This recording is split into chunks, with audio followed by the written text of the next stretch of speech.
Queridos hermanos, iniciamos nuestra jornada, como siempre, en este camino de santidad, en nuestro camino de la Pascua, en nuestro camino de un encuentro personal con Cristo resucitado.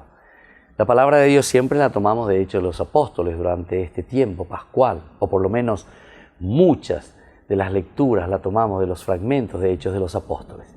¿Y por qué esto, queridos hermanos? Porque justamente nos está hablando y nos está diciendo que el hombre nuevo, el hombre resucitado, comienza por la fuerza del Espíritu Santo a sembrar, a ser apóstol, a dar a conocer, entender la presencia de un Dios que nos libera y que nos sana.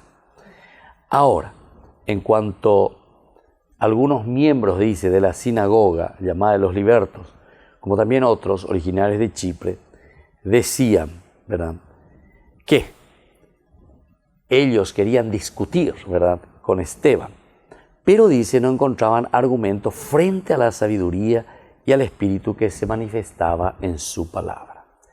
Esto es entonces muy importante. Para Esteban no hay un secreto tan especial que uno tiene que conseguir o hacer.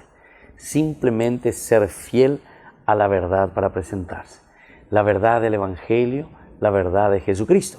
Pero al mismo tiempo se dan cuenta los que lo acusan enseguida a Esteban, porque será el primer mártir, lo sabemos muy bien, no pueden proceder limpiamente.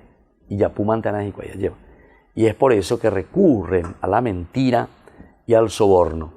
Así quedan claros quiénes son movidos por el Espíritu de Dios y quiénes no son movidos por el Espíritu de Dios.